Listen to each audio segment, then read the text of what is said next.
morning. Please do grab a seat here. We're going to get started in about 30 seconds. Come on in. Make yourself at home.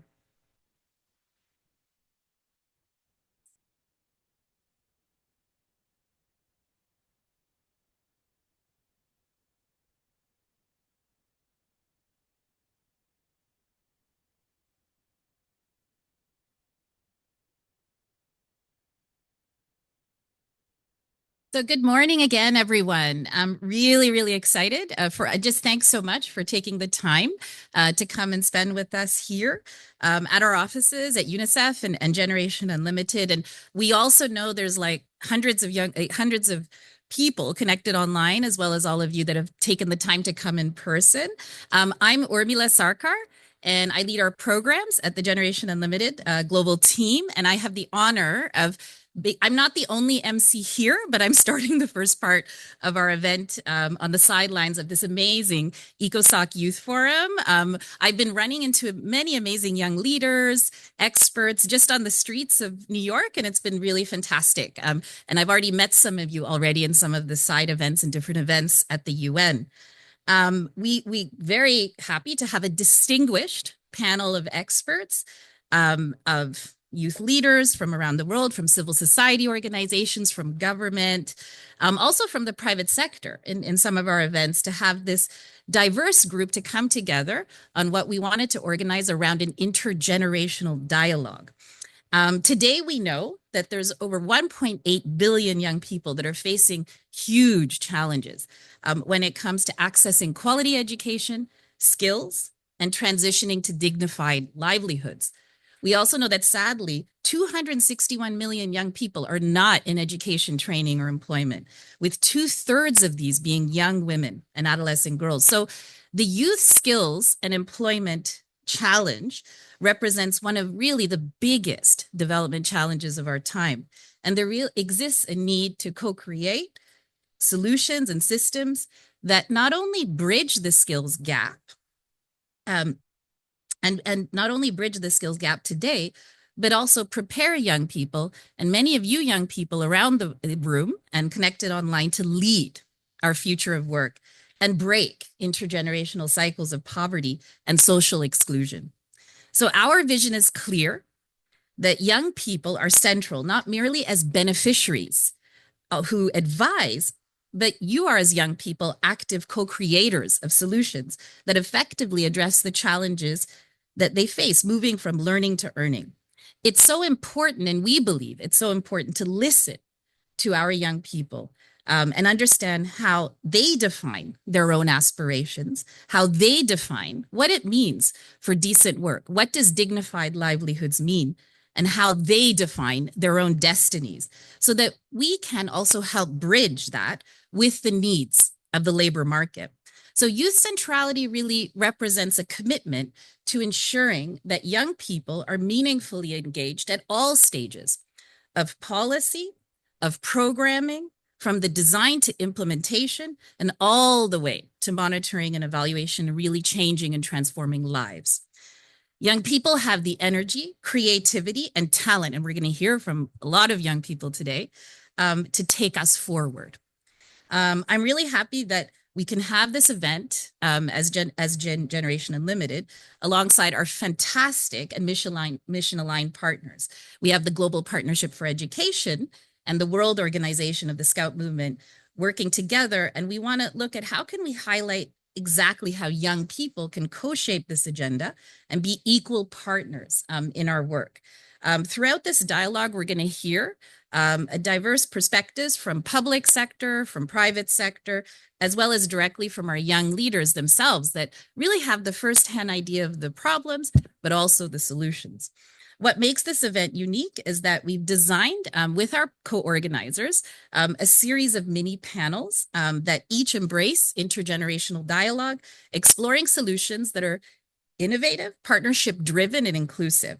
And so with that purpose framed, it's my pleasure to invite Kevin Frey, our Chief Executive Officer, and who's leading Generation Unlimited, to deliver his opening remarks. So over to you.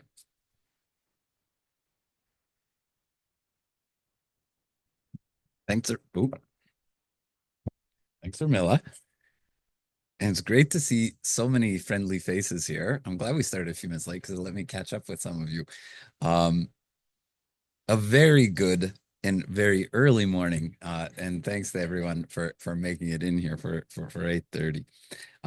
We're all here today to talk about something that we all really care about, putting youth at the center, youth at the core.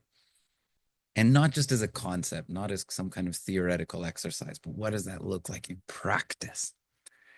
You've probably heard of public-private partnerships before. Everybody's been talking about PPPs for a long time as some kind of panacea. The answer to every solution is the public sector can work with the private sector, then we can finally solve global challenges. Well, Generation Unlimited, in fact, is the world's first PPYP.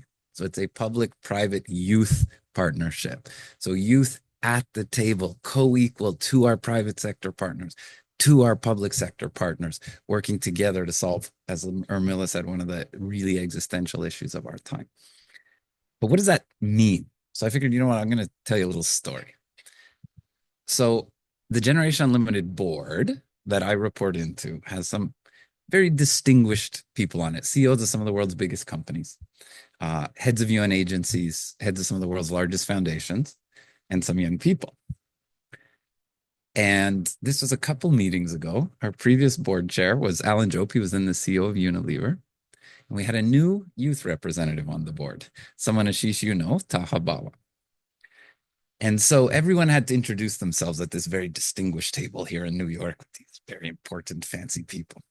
And so it came to Taha, it was his first meeting. And he said, and even his kind of almost a little voice, hi, I'm Taha. I'm really happy to be here. I'm the youth representative on the GenU board. And Alan Jope, the CEO of Unilever, interrupts him. I thought, oh my God, this is going south really fast. Like I tried to prep Alan, okay, and he's already interrupted the young person one sentence in. So I said, this is not going to end well. And so what Alan said was, I'm sorry, Taha, I have to interrupt you.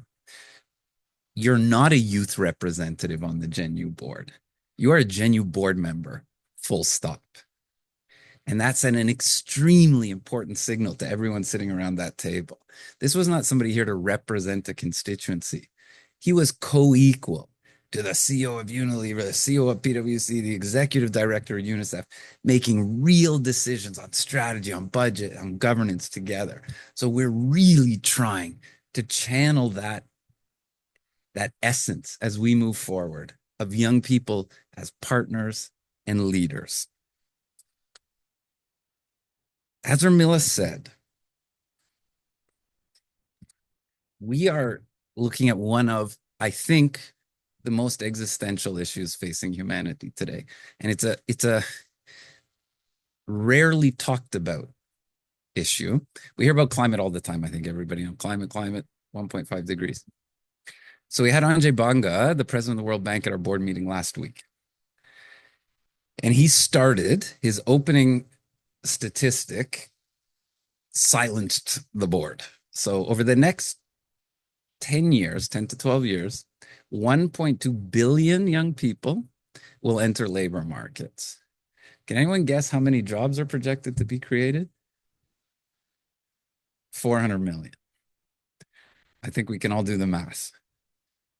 Yeah, 1.2 billion minus 400 million. This is a serious, serious issue facing the world. And I think the stakes really could not be higher. And the way we're trying to solve it is bringing together public sector, governments, private sector with young people to co-design those solutions moving forward. And we have some of those amazing partners here today. Urmila mentioned a few of them, but I also want to again thank GPE, the Global Partnership for Education, and the World Organization of the Scout Movement for helping us today to have this great event and get all these amazing young people in the room. Also, we have some distinguished speakers and partners that Generation Unlimited has been working with now for a number of years. So Ms. Meeta Rajivlokan, the Honorable Secretary, Ministry of Youth Affairs and Sport, Government of India, a great partner of Generation Unlimited in India. We just met yesterday. We were talking about an extraordinary platform called My Bharat. They have 16 million young people registered here. This is about it. I see some people are recognizing the platform already. Maybe you're one of the 16 million who are actually taking these amazing experiential learning opportunities, getting out in their community, solving real problems and building skills for the future. Jurien Middelhoff, the ambassador for youth education and work for the Dutch Ministry of Foreign Affairs. Welcome. The Dutch actually were the first investor, the catalytic investor in Generation Unlimited. They believed so much in youth. They have a strategy called Youth at Heart. I would call them global leaders in the youth movement. So thank you. We're running entrepreneurial programs all over the world together, specifically in sub-Saharan Africa. Ashish Advani. Hi, Ashish, the CEO of JA Worldwide. We've been working together for many, many years on entrepreneurship programs. We're going to have some big announcements at the World Bank Spring Meetings next week, I think, about the next level of certification entrepreneurial training for young people, again, on a global scale. Cynthia Steele, the President, Chief Executive Officer of Empower Foundation. Hi, Cynthia. Who we've been working with to architect a youth centrality fund to try to get funds directly to young people and the young people who don't usually get the funds, bypassing all those middlemen to make sure young people who need the funds can get them. But putting youth in the lead is actually not very easy because it means we have to cede power. We have to cede decision rights. You may have heard the saying before that if you're not at the table, you're probably on the menu. It's a little bit graphic for early in the morning, and Jurien and I had a steak dinner last night, so this is really particularly graphic for me. But I actually want to push the metaphor a little bit further because I think sometimes we've just put youth at the table, and sometimes we put them at a table that was almost designed for youth to be over there and kind of advising us and checking some boxes. I actually think that we have to make sure that youth are at the right table. There's many tables, and the tables they need to be at are the ones where we're making the real decisions on strategy, on budget, on governance. And that's where I want to come back to that initial story I said about our chair.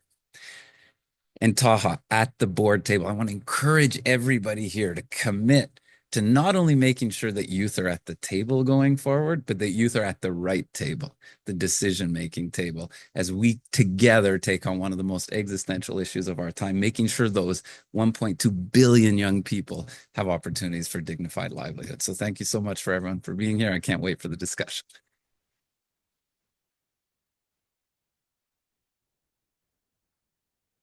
Thanks so much, Kevin, for setting a real, what I think, a powerful context for today's discussion and stressing how public-private youth partnership really embodies the centrality of young people, working for and with young people at the front and center of everything we do.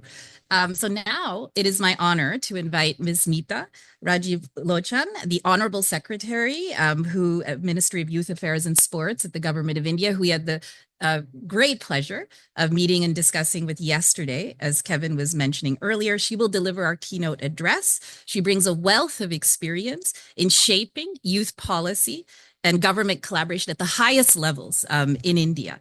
For the benefit of millions and millions of young people. Today, she will share her insights on the role of government in fostering meaningful intergenerational collaboration to elevate youth leadership, civic engagement, and livelihoods. Secretary, we're honored to have you with us today, and now the floor is yours.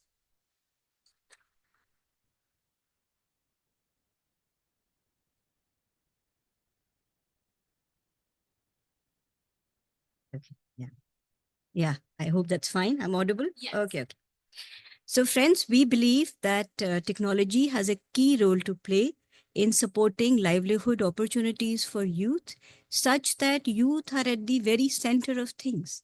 Now, youth have this huge desire to learn about the world, to establish networks, and to find ever newer opportunities to build capacities. Such support systems have existed in the past, but by definition, they have been very, very local. Scaling up those support systems is the core issue, and we believe that it is here that technology can really help. given the vast size of India and the fact that we have over 350 million young people. Technology is really, really needed to scale up those support systems. And in the past few years, India has built up a certain domain expertise in what we call digital public infrastructure. So we have used all these elements, brought them together to build up this digital platform that Kevin kindly referred to. It's called Mera Yuva Bharat or My Bharat, a digital network and activity-driven learning network that is powered by over 16 million young people as of now. We believe that the economy of the future requires young people to constantly interact with and engage with the real world and to engage with real world problems and with their local communities and local solutions. So, the one big problem which has faced us in the past is to enable internet access to all people, especially those who live in remote areas, in underserved communities, and at the same time to ensure that such internet access is used to connect young people with learning opportunities for everyone, to democratize access, as it were. And this is something that the government of India has been engaged in for at least 30 years now. We've been building broadband networks. We have enabled businesses to offer cheap data to millions of people. And today in India, millions of young people have mobile phones. Many of them have smartphones. So that is step number one. Step number two is about adding content to the platform. We believe that meaningful learning systems are those that enable learning by doing in a very real sense and not just formal instruction in formal classrooms. It's in the workplace that young people really learn how to connect with others. They learn how to define goals, how to build teams, how to work together to achieve those goals that have been set. And in the past over 1 year that My Yuva Bharat has been launched, we've been onboarding a number of organizations that offer experiential learning programs to young people. So currently these opportunities cover many different verticals which we believe are of interest to young. So there's programs on cybersecurity that enable young people to learn and also to disseminate information about how to use the internet safely. There are learning programs on financial literacy. Then we are also onboarding businesses in the manufacturing and service industries. All these are very, very important aspects of how modern society functions. And we believe that it's important for young people to engage with all these in order to learn and to constantly learn newer skills. In fact, I would say that the ability to learn is in itself a meta skill. And it is this meta skill that we are focusing on. So one, all youth in India and even beyond India have the opportunity to sign up on the platform. Each young person is given a dedicated profile page on a gov.in domain. Whatever experiential learning activities they engage in, they get a digital certificate which is reflected on their profile page.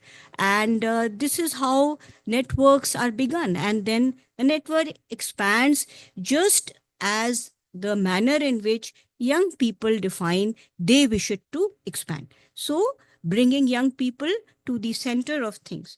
So there's three things about this particular model that I would like to talk about. One is that by creating learning opportunities on a digital platform, we've been able to expand outreach exponentially and universalize access so that the traditional setup where only a few privileged people have access to those learning opportunities, we demolish that and we make sure that everyone has an opportunity to learn.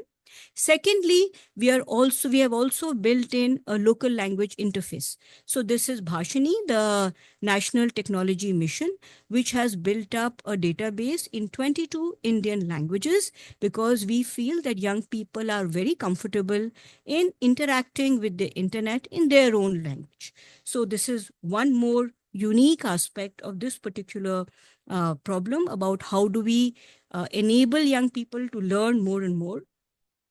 The third, and I think this is the most important, about how do we enable young people to connect with the real world and to connect with their own communities. Now, if we look at the last 30 years, we find that the internet has undoubtedly opened up a whole plethora of opportunities that were not known to us. It's a huge wide world out there. And I think definitely the younger generation today knows so much more about the world than our generation ever did. But the expansion of the internet has also brought with it its own set of problems. So today we see that young people spend so much time on their mobile phones, on social media platforms, and no doubt it brings information. But at the same time, it can also be very isolating. So actually we have two concurrent trends which are in a way contradictory to each other. So once they have a digital access, young people have a digital means to connect with other people. They don't need to go in for physical contact. Physical contact is a messy thing. You have to actually interact with people, deal with kinks in human personalities, and to interact with them in the real world. So in fact, what we see around us is that while people are more and more well informed, there is a growing disconnect with their communities. I think this is very, very worrying. After all, connect with your own community, with other young people, is very important for emotional resilience, for social resilience, for you to be able to grow. You have to contribute to the community and vice versa. So what we are doing out here in Mera Yuva Bharat is pushing young people out of their comfort zones. So fine, please spend time on social media, on your various Instagram, Facebook, and so on accounts, but please go out and look at what is it that your community is engaged in. And given the kind of societies in which we live, you don't need to find a problem. You just have to step out of your homes and schools and colleges, and you will find a whole plethora of real world issues to engage in.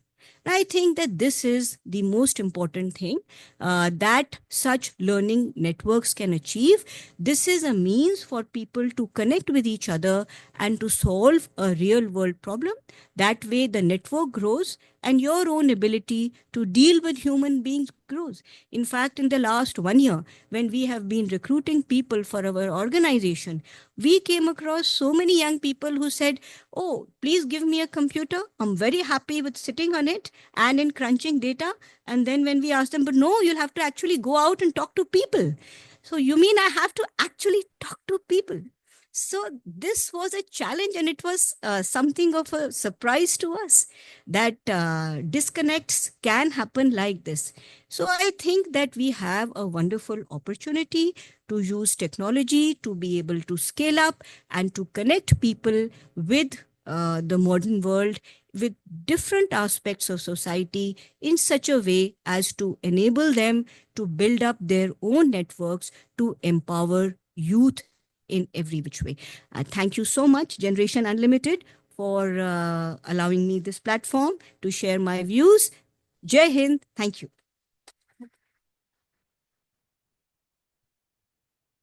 Thank you so much, Secretary, for your really insightful and inspiring remarks, highlighting the critical role of government in enabling and creating this kind of space for young people and their leadership, especially experiential learning and that sense of community.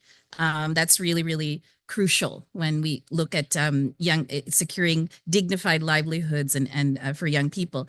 Now I'm pleased to invite Mr. Ashish Advani, the CEO of Junior Achievement Worldwide, to deliver the second keynote. He'll share important insights on how entrepreneurial mindsets and future-ready skills can empower young people, ensure they're active agents of change, building on all the amazing work of JA around the world. Over to you, Ashish. Good morning, everyone. Let's try that again. Good morning, everyone. That makes me cool to do that. Makes me feel cool anyway. Thank you so much. Kevin, I'm inspired by what you said about having young people in the boardroom. I'm going to pledge to follow your lead to make it happen for JA. Yeah.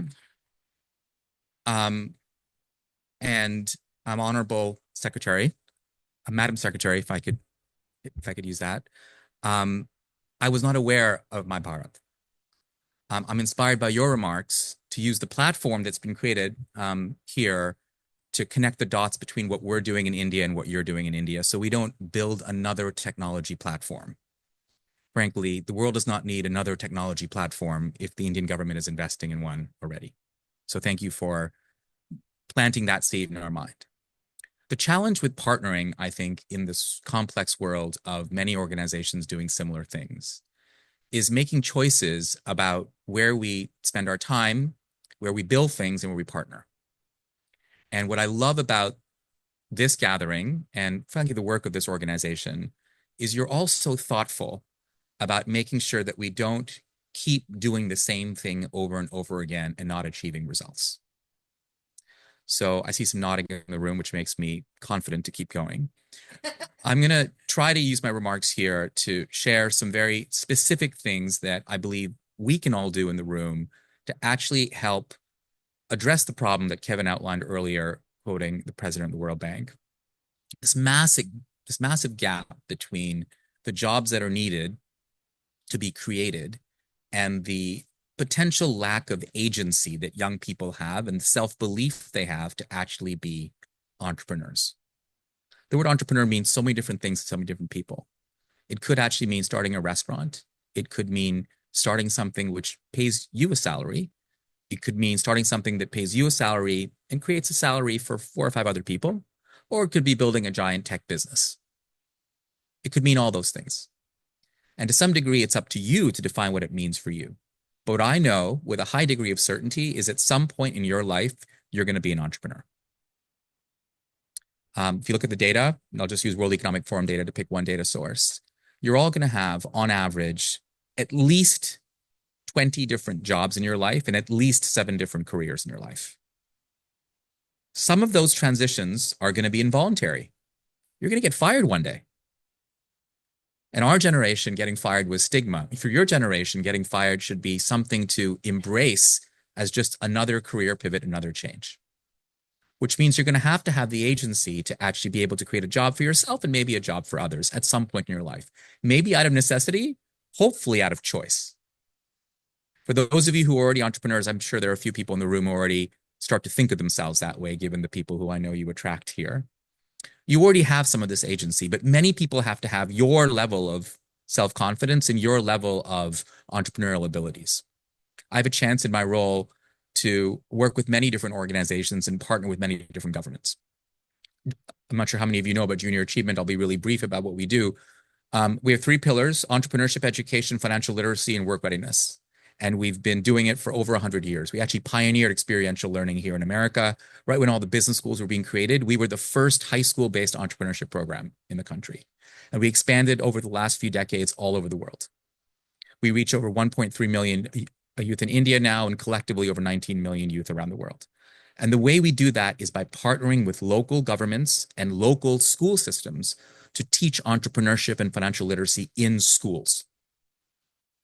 And one thing I've learned in this journey is to actually be able to allow a young person to go from I can't to I can is something that is eminently teachable and eminently learnable. So I'll give you some key takeaways here. One way to actually move from I can't to I can is to do what we're doing in India with learning by doing. So to develop early experiences with actually having started a business when you're in school, it allows you to build a confidence to say, even though it's a little business, doing it later in your 20s, later in your 30s, later in your 40s, when you actually have to do it because you've gone through a job transition. Your ability to think of yourself differently as an entrepreneur goes up when you've done it once before. Makes so much sense. Learning by doing, number one. Number two is actually identifying role models who have the same background as you, who've already done it before. And this, frankly, I believe some people in the room have already done this, but I'm guessing many of you haven't. Been intentional in finding role models who've actually gone through the journey that you might one day have to go on, or one that you want to go on even today. Most people find role models based on circumstance and based on luck. But have you been intentional in finding role models who've broken through the barriers that you're going to have to achieve? When you do that, your level of self-confidence, self-efficacy goes up. And one thing we in our organization do at scale is we introduce young people to those role models. And that's an asset that we've built over many years through partnerships with now over 70% of the Fortune 200 companies who give us funding and give us role models.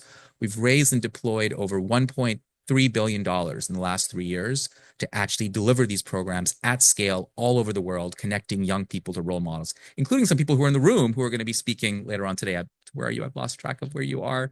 You could raise your hand. Somebody in the room who I'm at who is not raising her hand right now is going to be on one of your panels. Oh, there you are. Oh, there you are. So I'm sorry. I didn't see you. So we have alumni all over the world, over 150 million living alumni. And I offer this up as an asset to all of you. No matter which organization you work for, whether you work for government or the private sector, we want to partner and be thoughtful about actually addressing this giant gap that we all have to work together on. Really, really think of not building one more thing, please, and check in first to see if somebody else already has it. So I'll leave you with that thought. And I really am grateful to be invited to have this platform. So thank you so much. Thank you so much, Ashish, for that great remarks, insightful, inspiring as always, and stressing the power of youth-led innovation in the entrepreneurial space, and the really key points you made around the importance of learning by doing and the importance of mentorship and role models, and that at some point we've all been an entrepreneur in our lives. So thanks so much for that. And also it's been great. I hope you don't mind me sharing, Ashish, that in our younger days, we coincidentally volunteered for the same youth run organization many, many years ago. I won't say how many years, World Affairs Canada Youth Action Network. So it's great to cross paths at Generation Unlimited and with the collaboration we have on JA. So now we move into the heart of our event.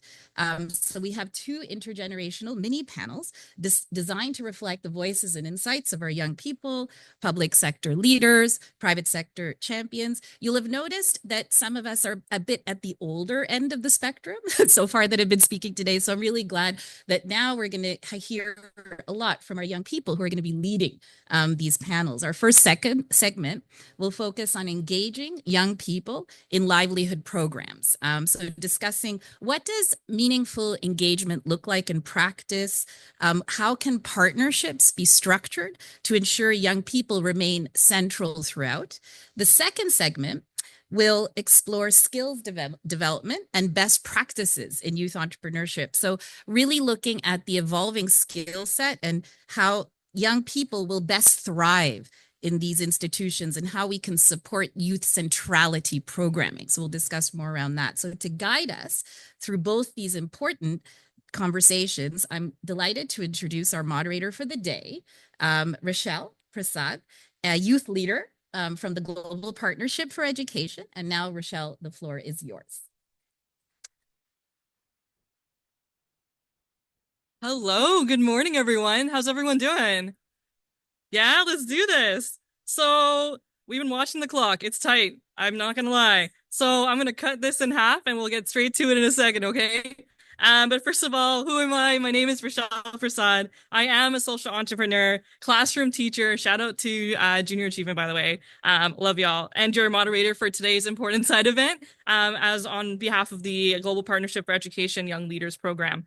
So the session is definitely more than a dialogue. Our opening keynote speeches were beautiful, and they all led to the same conclusion that we're here to spark solutions. So this is what the next 2 sessions are going to be all about. So gonna cut everything. Let's get to it. So the first thing we're gonna do here is we're gonna go through our segment number 1, which is going to focus on youth and livelihoods. So what's going to happen is I'm going to invite up our panelists here, and we're going to get started. I need some help with the podium as well. So if we have some muscles, yeah, sounds good. Okay, so first up, we're going to introduce Joshua Opay. If you could come on up for us. And Joshua, there we go.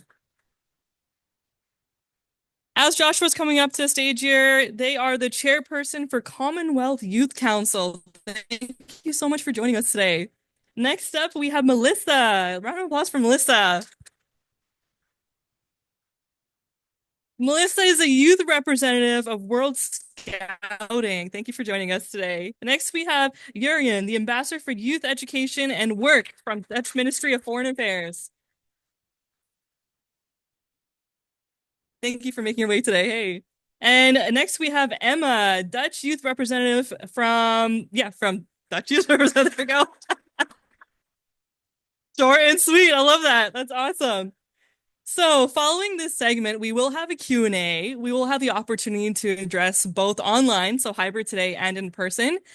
We won't be able to get through all questions, so we'll see what our time is at that moment, and we'll go from there. So if you have a question, that will be your opportunity to ask once the panel is set and ready to go. So thank you so much for being with us today. We really appreciate you and your journey that you've made.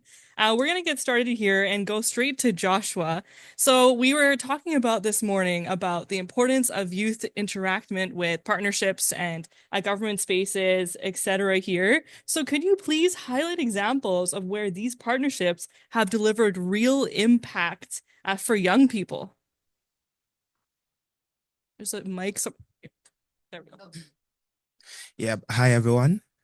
So of course, it's a pleasure to be here, and I'm with the Commonwealth Youth Council, and the Commonwealth Youth Council basically works with governments across the Commonwealth to basically mainstream youth voices and ensure that young people's views are integrated also at the Commonwealth level. And so I give this context because it's essential, because then most of the examples that I give are actually things that have to do with government, even though in the private sector, I do a lot of work as well with GenU Unlimited as part of the Young People Action Team.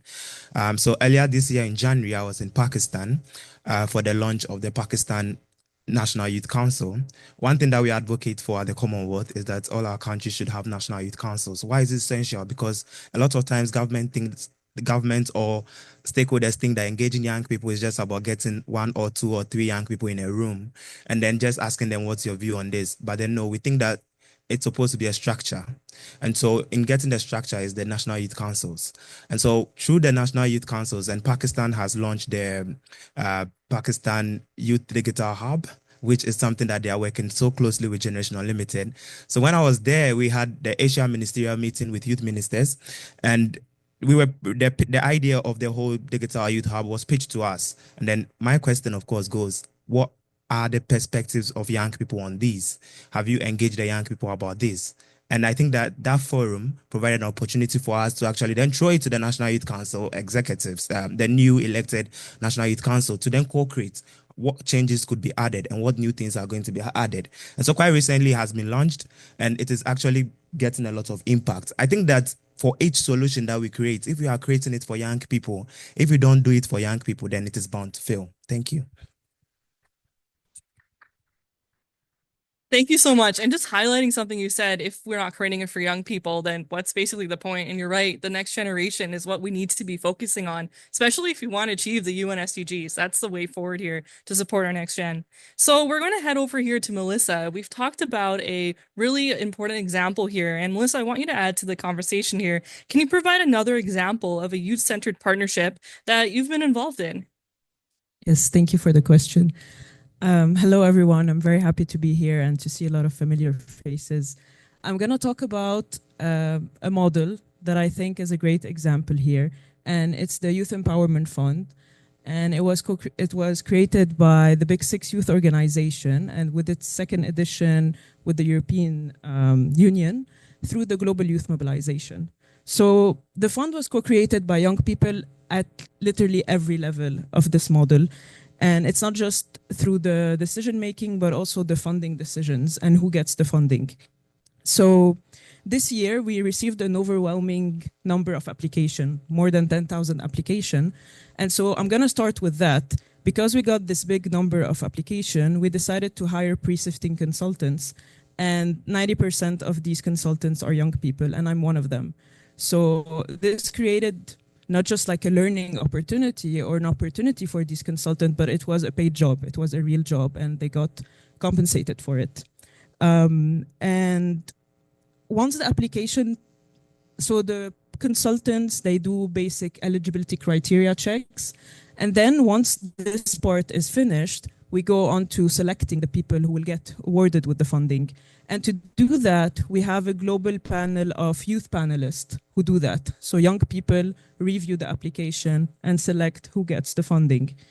So this is the second step of it. And in the first edition, we had 56 youth panelists from 31 countries doing the selection. And also, I'm going to go back to a point that Kevin mentioned, which is related to the governance of GYM.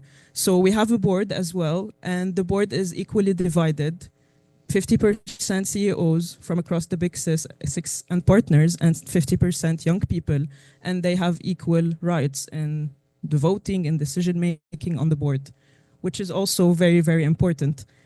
I'm going to give you two examples from the first edition of GYM that really created jobs for young people and not just funded their projects.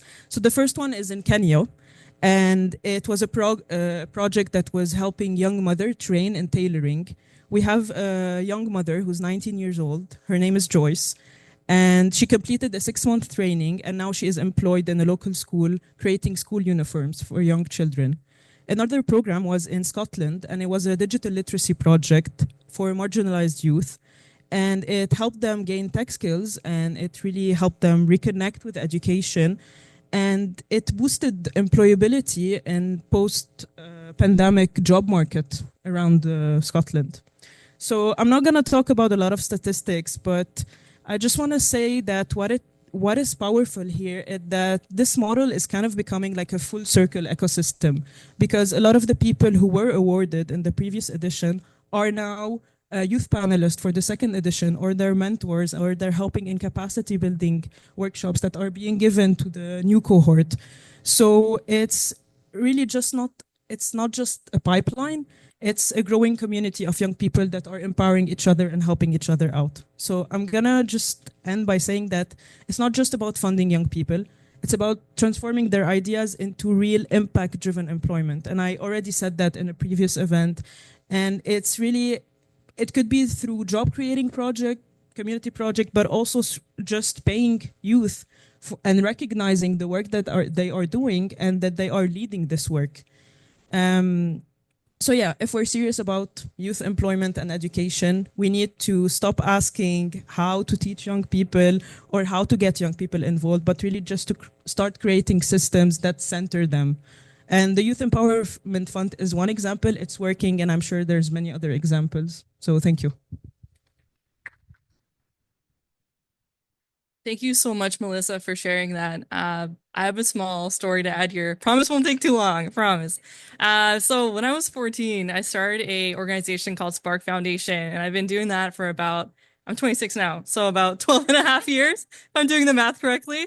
And when I first started at 14, no one tells you how to file or incorporate your organization, or where in the world to apply for funding for, or how to talk to diplomats or politicians, how to pitch. None of this happens at 14. But then there's really great programs, just like Junior Achievement, and other programs as well that have that life education aspect to it.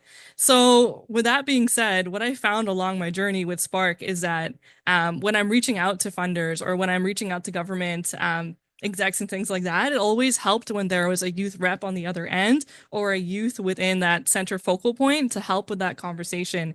And that kind of leads me here to our next question with Durian, which is, and I lost it 1 second here, which is, so what are some ways governments can build truly intergenerational dialogue and ensure that youth have an active role in shaping education and employment policies?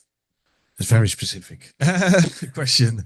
Thank you so much to the organizer Generation Unlimited and the Global Partnership on Education, both of which were very proud supporters of, and of course also to the Scout Movement for bringing us together here, for inviting me here. Now, some of you are aware, and Kevin already mentioned it, but the Netherlands has been putting youth at the heart of our foreign and development policies for over 6 years now. And this Youth at Heart strategy aims to strengthen meaningful youth participation, but it also aims to improve the prospects of young persons' lives by connecting education to the skills that are required on the labor market in the 21st century and for the jobs that there will be in the future. So Youth at Heart really is a message about partnering with youth, about trusting them, about investing in youth and supporting them wherever possible. Not just about talking to them, it's about engaging with them as partners, not as beneficiaries in our program. So that is what we have been doing. One of the things that we did when we started Youth at Heart was consulting with young people from all over the world. We consulted 1,200 young people, and they gave us their priorities, their dreams in life, but also which challenges are preventing them from actually achieving those dreams, because that is something that we may play a little role in. And what I found also whilst traveling and meeting lots of young people is that these dreams are universal and the challenges are regional. Yeah, we work on that. We work on increasing the perspectives for young people, but we do that whilst listening to them and continue to listen to them. So we, for example, have a youth advisory committee of international young people that advise us as a ministry on our policy agenda, on future programs. Why? Because they are our most important stakeholders. These are not Dutch youth. These are youth from Africa, from the Middle East. And yeah, they advise us on our programs so that they are more efficient and effective. We now have more than 20 embassies who have a local youth advisory committee in addition. And of course, this is not unique. More and more donors and member states are copying this. And that's fantastic because it helps us so much to cater for the local needs. And for me, this is one of the best examples of locally led development. And then your question was about intergenerational dialogues, because this is, of course, pertaining to youth, young people who are very vocal, who have great ideas, they are creative, and once they are at the table, they will make sure that they're being heard to and listened to. But what about other generations? So that is interesting. In the Netherlands, the National Youth Council is now working on what is called intergenerational dialogue in our policies through a so-called generational impact assessment. It's currently being developed, but this was being asked for by the National Youth Council and our youth representatives. It tests new policies for the consequences for generations to come, for future generations.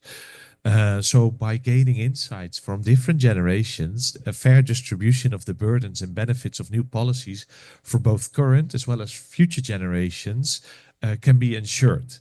And this consists of 3 different phases. This generational impact assessment, adopting a long-term perspective to the initial policy development phase, engaging with different stakeholders throughout the process, and assessing the possible impact of policy proposals on different generational cohorts. It's very difficult, to be honest, to implement this. Our Bureau of Statistics is going berserk because they cannot cope with the computing that is necessary to do all the impact assessments for generations to come. Luckily, technology is our biggest friend in this regard, because it is to be expected that AI models can play a huge role in the impact calculations. So we're actually preparing our policy processes and legislation for an area in which we will be able in the future to do these kind of impact assessments. But we're doing all that work now already. And in this regard, we're also very much looking forward to see the UN envoy on future generations taking office, which was agreed in the Pact of the Future, of course, to take this and other, because there are many other examples of intergenerational attempts available worldwide, to heart and to really implement it in our policy program. And finally, to practice what we preach and championing youth centrality, I brought with me Emma, our youth representative here at the Youth Forum, Emma van Nieuwenhuizen, to also elaborate a bit how youth participation actually works for youth in the Netherlands and what we do. That's such a great transition. I'm not going to block that at all. Off to Emma. Thank you so much again for your thoughts. And sorry, before we go to Emma there, I just wanted to plug in and say, first of all, is anyone from Canada? Okay, me too. So we kind of got Vancouver. Toronto, awesome. So good to see fellow Canadians. And I just want to make that connection that you have inspired so many, of course, embassies, ambassadors, and also countries around the world on how they place youth in policymaking. In Canada, I'm super involved with youth in politics, and I hear all the time about your ministry and what you're doing for youth. So thank you so much. And on that note, we have a witness here, Emma, who's been part of the functions here with her representation of being a Dutch youth representative. So Emma, your question for today is, why is youth centrality absolutely necessary in today's policymaking? Yes, thank you, Rochelle, for all the energy you're bringing into this room this early morning.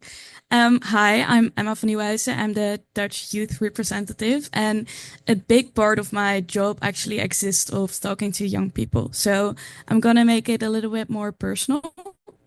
And I want to take you back to a moment when I was, I think, 11 years old, sitting in the back of the classroom, watching the clock tick by, wondering when the day would end. I think we all know it. But then a video appeared on the screen, and my eyes met a girl who looked exactly like me. She had the same dream to become a doctor, but where I would get every opportunity to do so, her future was cut short before it even started. And that's the story of Tabarek. She was deported back to Iraq from the Netherlands. And that really hurt me a lot as a kid. I started writing letters and raising my voice. But all I was left with was a feeling of powerlessness. And that feeling hit me again a few years later when I tried to start an organization around mental health, centered around youth. Because I experienced a lot of issues with mental health myself, and a great friend of mine, Rutger, as well. But then, as Rochelle also said, like, no one teaches you how you should do that kind of stuff, and everyone kept on telling me, "Oh, girl, just wait till you grow up." So years later, now I find myself at the United Nations to speak here as a youth representative.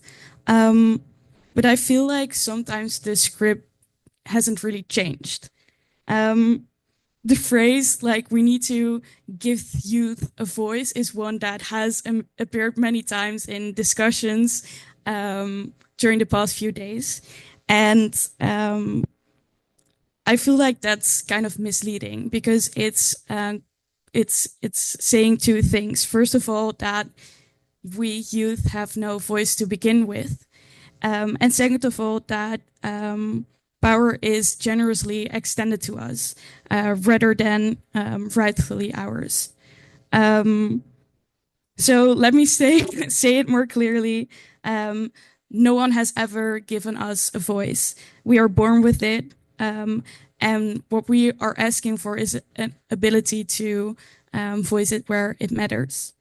And another issue that really struck me the last few days is that we are often invited to discussions that talk about youth problems like education, mental health, something that Kevin also said with his mentioning to the two different tables.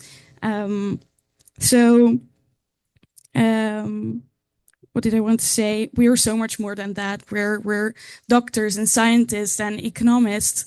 So that's another problem I saw during the last few days and in the work I do. And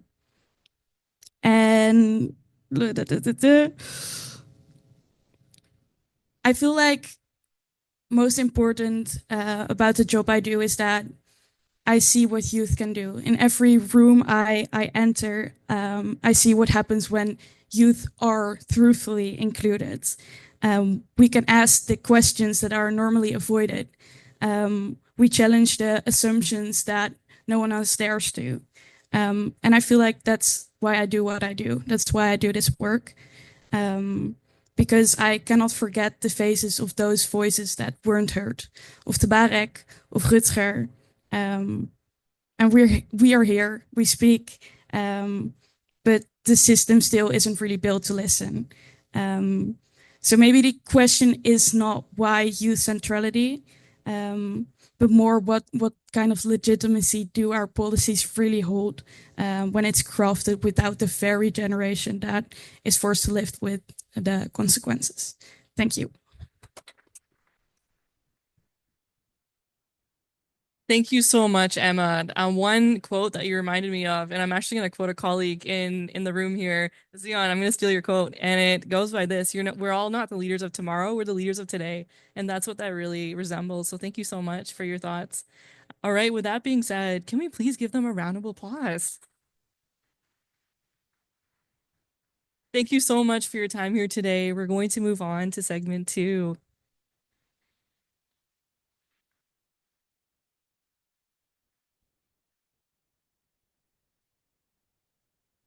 So right before we move on to segment 2, we do have a quick second here to see if anyone has a question. We'll only be able to take one question from the crowd, and then we'll have to move on. So I'm going to go second row right over here. I'm going to give you the mic. I'm sorry, I just sat down all the panelists. So we're going to have to just Thank you so much. My name is Neil Deng. Very important discussion. Whenever we speak about co-creation, I feel like we miss two important aspects of co-creation, which should go hand in hand, which is co-implementation and co-monitoring. And I think one way we can do that is moving away from just engaging young people at the global level to ensuring that we have a structured system that engages young people all the way to the local level. So my question is, to our panelists, and I know you, and this is something we've spoken about before, is that how do we not just listen to the voices of young people that can make it to New York, who are here today, but also young people that are in a place like Kakuma refugee camp or in a small village in Brazil, and ensure that their voices are reflected in the policy, in the co-creation entire cycle, and not just, those who are able to come here. Thank you so much for your question. We'll definitely mingle around the network afterwards as well to fully address that. And I totally agree. It's all about what's happening here, but also recognizing who's not in the room and how do we help them get here and how do we help them make sure that their voices are heard in policymaking and decision making. Thank you so much for that. We're going to move on to segment 2 here, which is all about youth and livelihoods. We have 4 amazing panelists and we're going to bring them up to the stage here. Sorry, it's not on youth and livelihoods. It's about skills development and best practices in youth entrepreneurship. There we go. So first up to the stage, we have Neda. Neda, can you make your way up? Neda is a youth ECOSOC delegate from the UN Youth Office. Good to have you. We have Kapwani up next, a UN youth representative from the African Union New York office. Come down and make your way. Thank you so much for being here.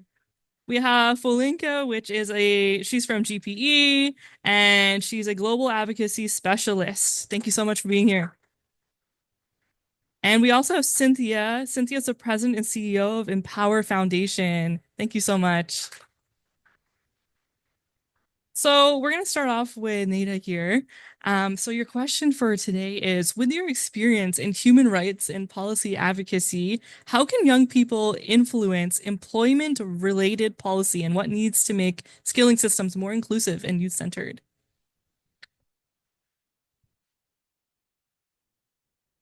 Hi, hello everyone. My name is Nada.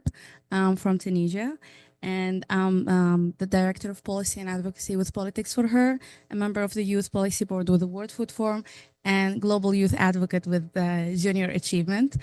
So to answer your question, In my work on human rights and youth policy, whether advocating for gender justice, international forums, or supporting youth-led initiatives, I've learned that employment is deeply political.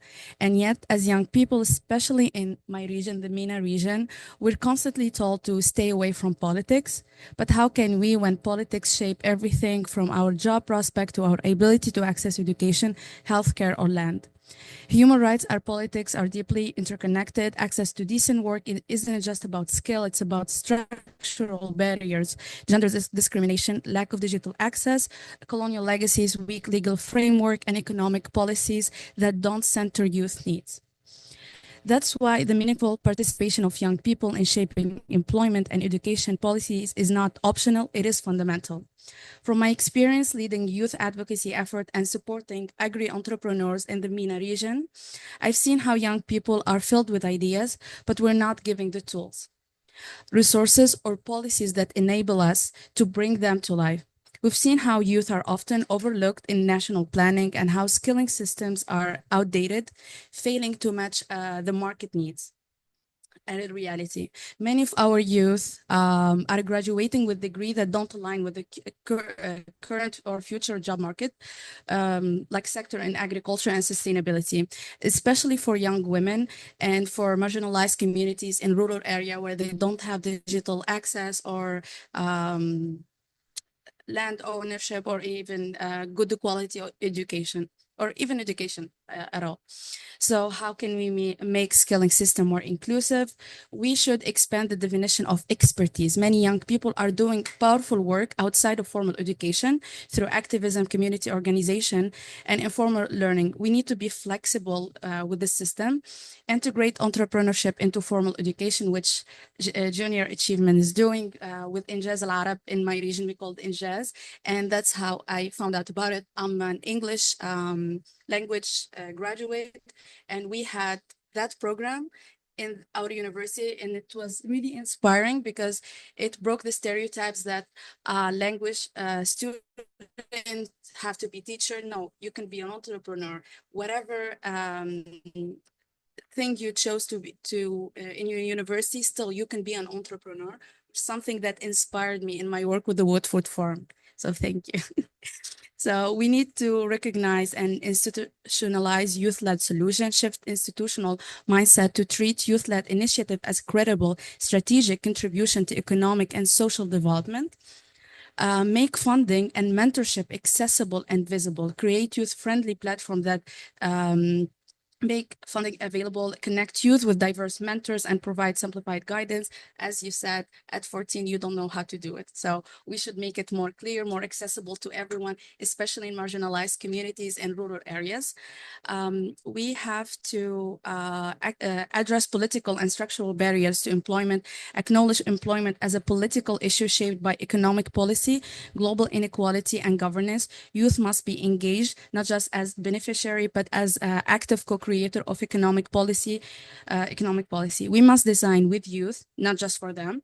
This means co-creating programs and policies from the start, not bringing youth, young people at the final stage for a symbolic representation and tokenization. That starts with investing in youth, trusting our idea, and reshaping system with, for, and with us. Thank you so much. Thank you so much. One thing I wanted to point out is I'm a current high school and university lecturer, and what I see with my kids is that life education, so informal education and formal education, they don't really mix well because of the mandate that us as teachers are given to teach our students. And one thing that you mentioned is that we need that. We need that life education aspect in schools, but also the other way around too. We need education access in informal settings. And I really appreciate you combining both worlds because it's so true. And as a teacher, I'm telling you, we need more life education resources in the classroom and more partnerships with that. With that being said, and on the topic of life skills, we're going to go to Kapwani here. How are you doing? I'm doing great, but it's kind of cold. I'm trying to get used to it, but I haven't gotten used to it, to be honest. That totally makes sense. I feel you. Hang in there. So I wanted to go back here to your question, which is we just talked about life skills and about the importance of informal education as well. And we want to know what are the most essential skills young people need to succeed in tomorrow's workforce, and how can organizations authentically meet those needs? Okay, thank you. Just a little bit of context, maybe just reintroduce myself. My name is Kapwani Kavenuke. I'm United Nations Youth Representative from Tanzania, one of 14 in East Africa under the African United Nations Youth Delegate Program. But I'm also the founder and CEO of my organization. It's called Moja Fam. So Moja means one in Kiswahili, that means one family. And looking at this topic about the skills that we need for the future workforce, I mean, it really resonates with me as a person who has an organization for 5 years now, and the struggle that had happened with that. I'm a lawyer by my profession, and I really like to tackle the aspect of education first, in the sense that, as was shared in the beginning, we have 1.8 billion young people in the world, and then 261 million are not under any form of education, employment, or training. And these are people from the ages of like 10 to 25, and you have like almost, we can say 1.4 million young people not under education or training worldwide. That's from like the age of 20 to 35. And then it comes to ask you, like, this is really alarming, and why? And I had the privilege once of participating in a World Bank debate where we were assessing the difference between quality and access to education. And it was very hard because they're two sides of the same coin. And then you come to realize for most countries, especially even in Africa, you find that education has now been something that is being confused with schooling. Just go to school. And so you're not really looking at that type of education that can really help young people have these foundational skills and jobs for the workforce in the future. And so how can we reform the curriculum in order to do so? So I just wanted to address that in the beginning, but going down to the question that you had asked as what are some of the skills young people need to learn and for tomorrow's workforce, I will start with digital skills.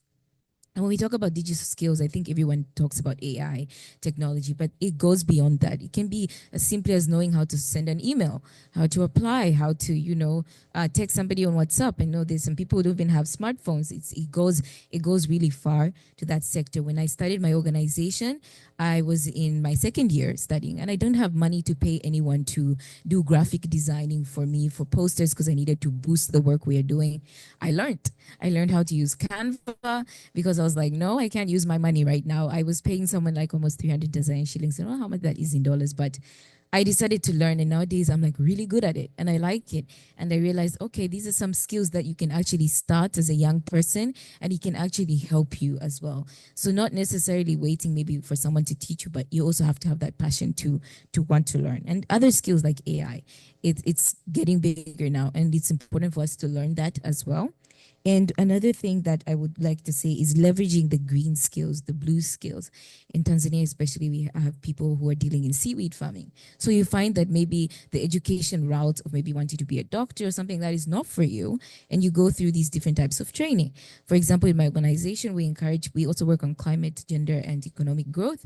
And we are trying to help the young people who are not in like education, employment, or training. They could start as simply picking up plastic bottles, recycling them. You get money. We do textile waste recycling, changing fabrics into like ribbons or something like that. And it gives you a business. It's something that you can do. So these are some of the skills you can also like pick up instead of just like focusing on that aspect. And also leadership and professional skills. It's very much essential because even if in order to succeed, you may have not gone to school or something like that, but you need to be able to lead your life, lead your project. You need to know how to manage your stress. You need to know how to maybe plan better and all those things. And I feel like these are skills that need to also be taught to young people. Most of the times we're not taught how to manage our emotions and all sorts of things like that, managing stress. And it can be really stressful, especially if you're going into entrepreneurship. How can you handle it? Professional skills and how you can talk to people in meetings, how to even apply for things, proposals. And this is why I really liked also the Youth Empowerment Fund, because they really did give out like a very great summary of how you can apply. It makes our life easier. It's so much easier.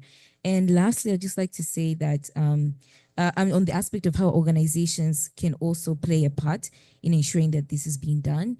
I feel like organizations need to have, it's already happening, but more organizations taking in volunteers and having internships and it being in a sort of learning center kind of thing and have an open mindset. The first job I ever had, I never studied for. I'm a lawyer by profession, like I said, but I got into the corporate consultancy world. So moderating, also like learning and development, running team building. And they didn't even ask for my CV or they didn't ask for my educational background. And I got in there and I was taught and I learned. And so these are other ways that we can also teach people, organizations can play a part. And we have companies that have CSR programs. What can they do to go to the grassroots level and also like equip young people with these skills as well? It also comes down to the government to really trying to reform the curriculum and the education system, focus mostly on vocational training, assess what the problem is, look at where you want to go. Education needs to be one that is aspiring for sustainable development of the country, the economies, and also personal growth as well. I think that's all I can share for now. And I really did but also lastly, just to the young people in the room, I loved what Mr. Ashish, I don't know how to pronounce your name. Okay, he had said that he says one way to move from the I can't is to go to the I do. So as the African United Nations Youth Delegates, we did do research last year on meaningful youth engagement to find out what is it that is hindering young people from engaging in these spaces. And you'll be surprised the first response was imposter syndrome. And so sometimes we are asking to be in these rooms, in these spaces when we don't believe in ourselves. So how can we move from the I can't and go into the I can is also something that as young people we should take away. And, you know, like it starts with us. No one is going to wake you up.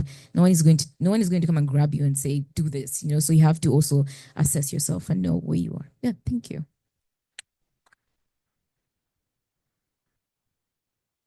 I loved what you said there at the end about confidence and self-esteem. That's so important, especially for the next generation. One thing that Canada is doing, and I really hope other countries do this as well, particularly in British Columbia, in our classrooms, we have a class called Planning 10, and it helps with life skills and education. And teachers take this upon ourselves. And what we do is teach a little unit on what it means to be an amazing human being, but also give back to society and build that self-esteem. And that's really helped our students to figure out how they want to change the world. So if only all other countries and provinces even in Canada had funding to do the same, that would go miles beyond. So I really truly enjoyed your comment there. Thank you so much. And speaking about education systems, we're going to be talking to Falinka here, and we want to hear from you. What are the key gaps in today's education systems that prevent young people from accessing quality learning and decent work, and what stands out in the way of youth co-creating those systems? What do you think? Thanks so much, Rochelle, and thanks everyone. It's great to be here today. Just for those who are not aware, GPE is the Global Partnership for Education, and what we do, a core part of what we do is bringing together all the different education stakeholders. So that's governments, donors, private sector, foundations, civil society organizations, teachers, and also young people to drive large-scale education reform in our 90 partner low and low middle income countries. And thinking about some of the gaps and the barriers, we know that investing in education is really critical. It accounts for almost half of the worldwide economic growth and 2/3 of the growth amongst the world's poorest. Unfortunately, for many countries, they're not investing enough in education, and that's partly because they don't have the adequate domestic resources or even external support that's needed to build these resilient education systems. And so what this means is we have schools without trained teachers, classrooms without learning materials, and really systems that can't really reach or retain even some of the most marginalized learners. And so a big priority for us is getting access to that sustained and equitable financing so that we're not leaving millions of young people behind, both out of the school system and then also making sure that the system is meeting their needs and so that they're learning the skills that they need to thrive.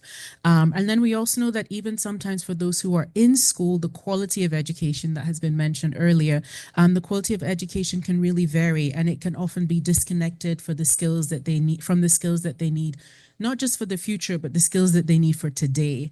Where we keep talking about 21st century skills, we are a quarter of the way into the 21st century. These are today's skills. And so we need to think about how systems can equip youth with the foundational skills, the digital skills, the green skills, and the transferable skills that they need to really thrive in the dynamic labor market and the global labor market that we have today. And right now, what we have is a situation of young people graduating into unemployment, not because they're not talented, not because they're not smart or intelligent, but just because they weren't prepared. The system wasn't able to prepare them. And so what GPE is doing is we're working with our partner countries to transform their education systems and to identify some of the key areas of reform that can ensure that all children and youth, regardless of their location, whether they're in rural or urban areas, regardless of their gender or socioeconomic status, but ensure that they can develop their skills and become meaningful contributors to their societies, to their communities, and to the labor market. So for example, in Kenya, GPE is supporting the rollout of a competency-based curriculum that places more emphasis on active learning and critical thinking. And so this is an example of some of the work that we're doing to ensure that education systems are giving young people the skills that they need. And we also collaborate with some private sector partners to identify some of these skills that are needed in the labor market and provide a platform for public-private partnerships through our GPE multiplier, also to ensure that education systems are equipping students with the foundational knowledge, but also with practical and socio-emotional skills. And as you've mentioned, we also do see the disconnect between youth and the systems that are meant to serve them. And we think, why aren't youth, more central? We're talking about youth centrality here.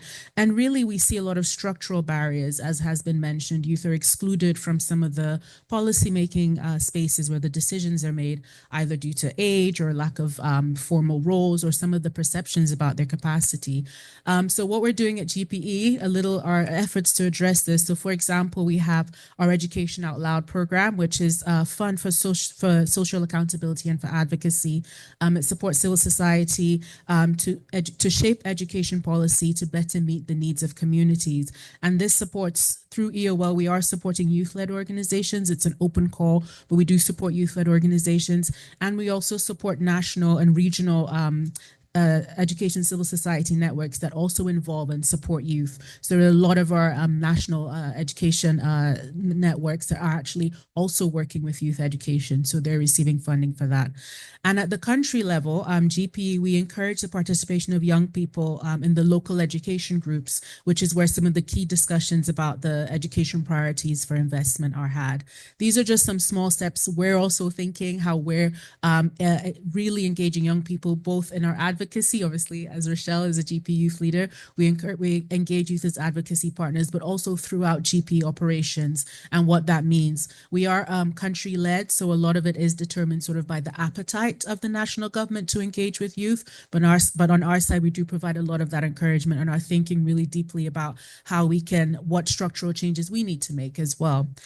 So yeah, we're working to address these issues, working with young leaders like you, Rochelle, and others who are online with us here today. And we know that we can't be talking about transforming education without transforming who has power and who has voice in the process. Thank you.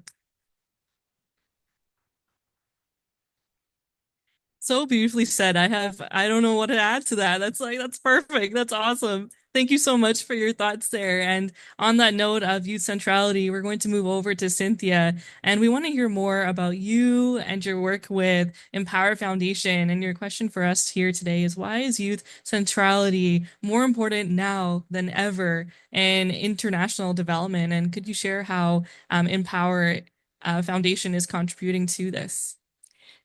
Thank you so much, Rochelle. I feel that all of the previous panelists have done an amazing job of talking about the importance of youth centrality to international development. I guess I would highlight the why now. We're seeing a time in international development and the funding landscape that I think we would all characterize as deeply concerning and problematic. And at the same time, when there are situations like this of chaos and volatility and uncertainty, rather than seeing it only as a vacuum, there's an opportunity to use that disruption to create new spaces, to shift the world order. And so I part of what I'd like to speak to, and I think all of us in this room are really encouraged to do, is to find moments to leverage our particular assets and our particular strengths in this moment. And on that note, one of the things that I always think about is, what is our particular lane as a small foundation? We're not the Gates Foundation. We don't have the deepest pockets. We do have assets, just as everyone in this room does. So what's our comparative advantage, and what are the things that we can most add? Empower funds local organizations led by young people or working with young people to center them, and livelihoods and entrepreneurship is one of the very core pillars. So 150 different local organizations in 15 different countries. So what can we do as a funder? Our key assets, from my point of view, are capital, moving money, our money and the money of others, to young people, and have the decisions be made by young people in terms of capital. Another asset is providing guidance and creating co-learning opportunities so that every organization doesn't have to climb the ladder of best practice on its own. And so we have put together guidance, we bring together opportunities for co-sharing so that the organizations that are working in this space can start from a running start instead of creating the wheel themselves. Very much a believer in collective action. We're so thrilled to be a partner of GenU because of our deep work together in India and also globally. Collectively, our voices can be so much more powerful. And so looking for those opportunities for synergy are huge. And last are the opportunity for influence and convening. In our case, we have very strong links and ties to the finance sector. These are important and often sidelined actors in terms of working on youth centrality and in general in international development. So how do we get them to take up our cause? Senior people in firms, people that have access to ministers of planning and finance, which I certainly don't have. How do we get them to fund work in this space and to take on this mission, as well as other funders? How do we influence other funders to have smarter practices, fund unrestricted support, fund longer term? These are the things that are going to really drive a movement forward. I would end by saying, diversity, sadly, has become a controversial term in this political environment, at least in the US. But what we know from nature is that diversity and mutualism are key to strengthening ecosystems and to survival. And so I think as we all have our individual assets, also looking at how we can take advantage of that diversity so that we can drive this youth centrality agenda forward. Thank you so much. And thank you for hosting a platform for youth to not only financially and monetarily support them, but also be a lead or a guide in what you do. Because going back to when I started Spark Foundation, we definitely did not have the resources that I would have had now. And it's thanks to organizations like yours. So thank you so much. And with that being said, unfortunately, we have run out of time and we will need to move forward. Can we please give a round of applause to our panelists? Okay. So we're going to move on here as our panelists are making their way to their... Oh, thank you. I kind of do this every day in the classroom, so this is a good change.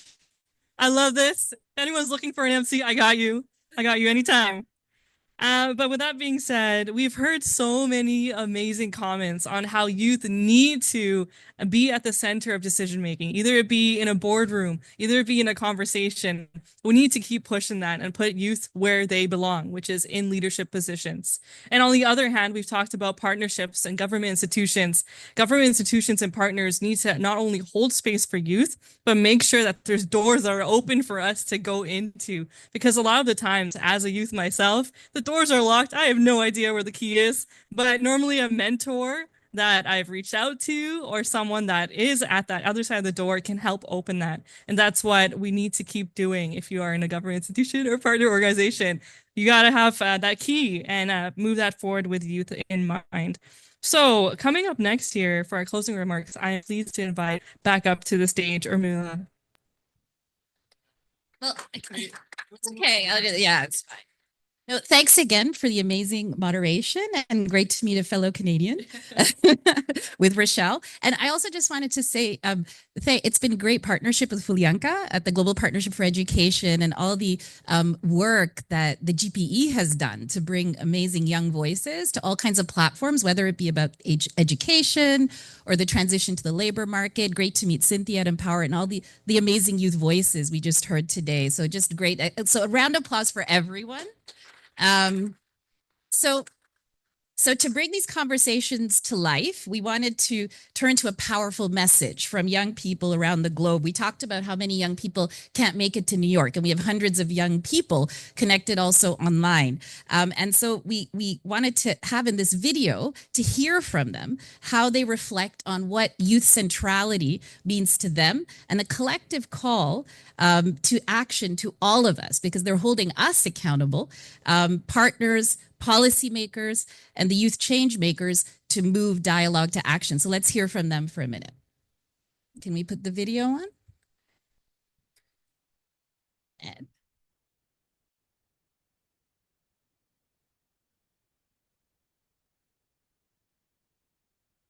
great. I recognize our youth leader from Rwanda.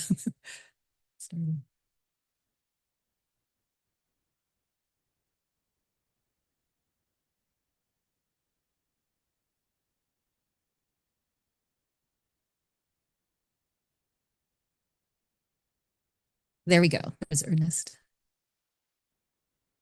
Almost there.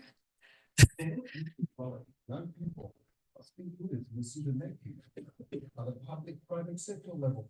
We need to create platforms for young people and give them resources and support to lead initiatives. This ensures solutions are shaped by the very people.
the people they are meant to serve. To me, youth centrality means taking young voices seriously and creating opportunities for us to reshape the world.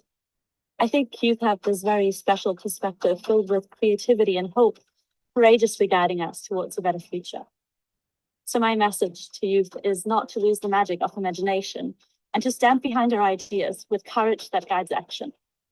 To get all stakeholders on board to realize the transformative power of youth centrality, we must remain brave and loud. Youth centrality is all about creating tangible and meaningful space for young people to take up. Space for them to build, to innovate, to co-create, to shape conversations and to change narratives. It's all about empowering young people with the skills and knowledge to actually take up this space and be the leaders of today. We need to shape the agenda. In the public and private sector and our communities, young people must be involved from the start, especially in those issues we deeply care about: education, climate, well-being, dignity at work, because they shape our present and also define our future. It's not about how old someone is, it's about how they act and who they serve. Let's co-create solutions together. I'm sure we will learn as much from each other as we transform the world we share. All over the world, there are many young people who are working in different levels to achieve the justice and equity for this world. This is why youth opinions are important in policymaking. There should be more investment in our work and more involvement of young people in policymaking. Remember, we're not just the future, but we are the present as well. Young people are not just the future of the world. We are the present. So take us into account in bringing solutions. Youth spend years in school, yet those years can either build them up or leave them unprepared. Performing education is crucial to equip them to participate and lead effectively. Public sectors should include youth in decision-making through councils and advisory boards. Private sectors can promote youth centrality through CSR initiatives, especially funding educational leadership programs and creating mentorship and internship opportunities. Well-designed education and meaningful participation are the golden keys to ensuring youth centrality. Youth centrality means placing young people at the heart of the decision-making, where our voices shape policies and not just echo in the background. Well, the policymakers engage with youth meaningfully, not just symbolically. And to the private sector, invest in young talent and innovation. And to my fellow youth, speak up, take action, and claim your space. Working with young people need to employ radical imagination. Such imaginations will show in funding mechanisms that ensure that young people have access to unrestricted funding. It also would mean that young people don't only have a seat at the table, but they are also collaborators, they are co-conspirators, and they are co-leads on initiatives affecting our lives and the world that we live in. Youth centralities mean not just being included, but being trusted to lead. Policymaker, private sector leaders, and global institutions. Your decisions must start and end with youth voices. We are not the leader of tomorrow. We are the leader of today. Youth centrality is crucial for sustainable development and a more equitable world. It is designing initiatives, platforms, and opportunities that are responsive to youth needs and priorities. Actively involve youth in decision-making from start to finish, because nothing about us without us. So I challenge policymakers, private and public sectors, and fellow youth to believe in the transformative power of youth through inclusive and participatory approaches, because it is our time, our turn, and our future. Our time, our turn, our future. It's our time, our turn, our future. It is our time, our turn, and our future. It's our times, our turns, our future. Our time, our turn, our future. It's our time, our turn, and our future. It is our time, our turn, our future. Our time, our turn, our future. Our time, our turn, our future.